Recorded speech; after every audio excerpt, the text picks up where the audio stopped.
This is Professor Pete Alexander with the Winning at Business and Life podcast, where business leaders share their insights. It is 6 questions in 7 minutes because successful business leaders are busy and rarely have more time to spare. So let's get to it. Question number one.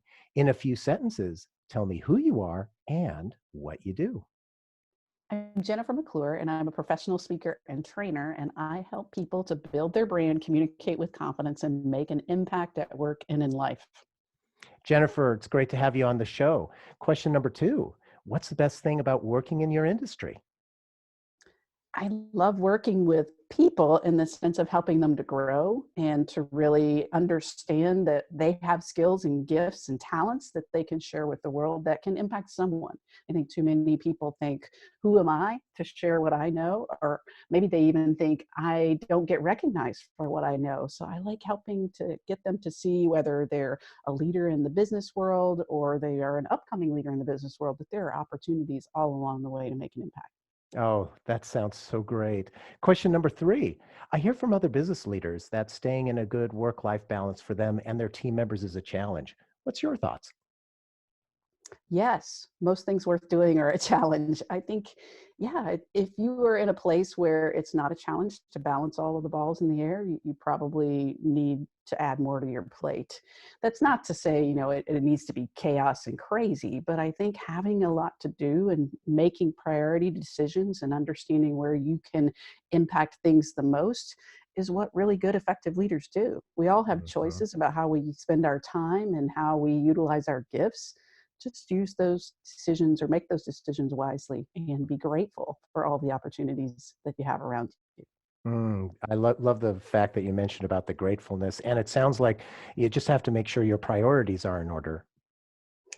Yeah, I think that's a real strategic skill for leaders is Mhm. with all of the incoming, with what I need to do and what I need to accomplish, where do I need to focus either my efforts and or the efforts of my team? That's real Mhm. leadership. That's casting vision. That's understanding where we're headed, what's the best path to get there, and then also being able to make adjustments when things don't go as planned or new things come in. So that's leadership to me.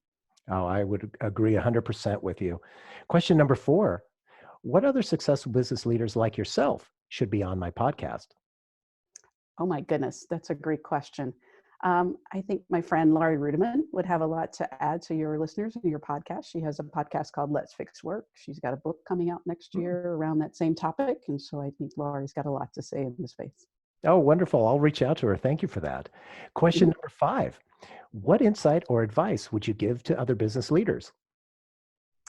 Well, that is that I could talk all day about that, Professor Pete, but I will keep it short for you and your listeners. Definitely as leaders, and again, I believe everyone's a leader, even if you're starting out and relatively new in your career. Someone's looking at you, someone's watching you, someone is behind you in the journey. So we all have the opportunity to lead.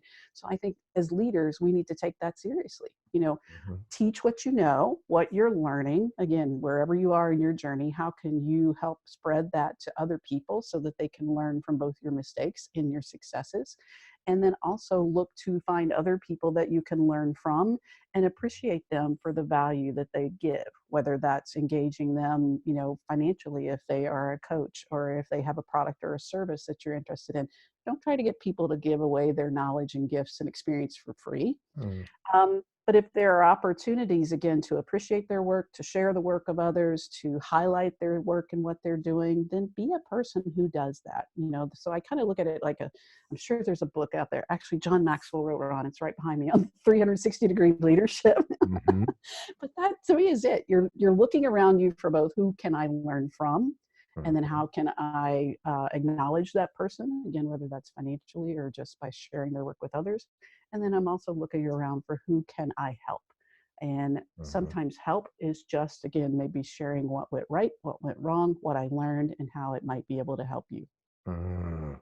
And I love the fact, helping others and that whole 360 degree look at who's around you, because we so often look at who's above us or who's below us, and we forget like our peers that are on our same level, that are people that we can help as well. So it's very insightful what you mentioned.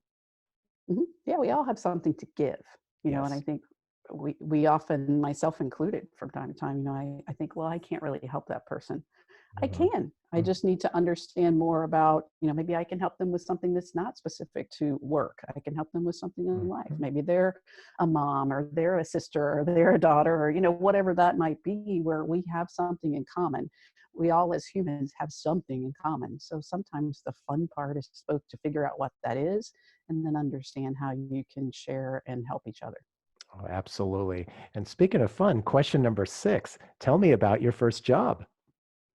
Oh, wow. I guess we have to define first job. I think the first job would be driving around on a motorcycle in a hayfield, knocking over hay bales, getting paid $1 an hour by my dad, and making my brother very, very angry because he was on the wagon stacking the hay bales and getting paid the same. So that was my first lesson in probably unequal work and being a favorite.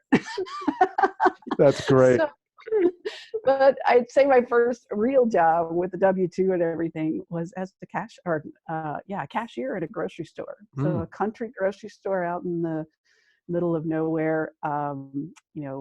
No training, no nothing. Just go in, apply on paper, get put on the line, and what an experience in humanity that turned out to be. I learned a mm, lot about people. I learned a lot about, again, figuring out and finding my own way. And mm. yeah, I'm grateful for that experience. I enjoyed it at the time and can look back on it and laugh.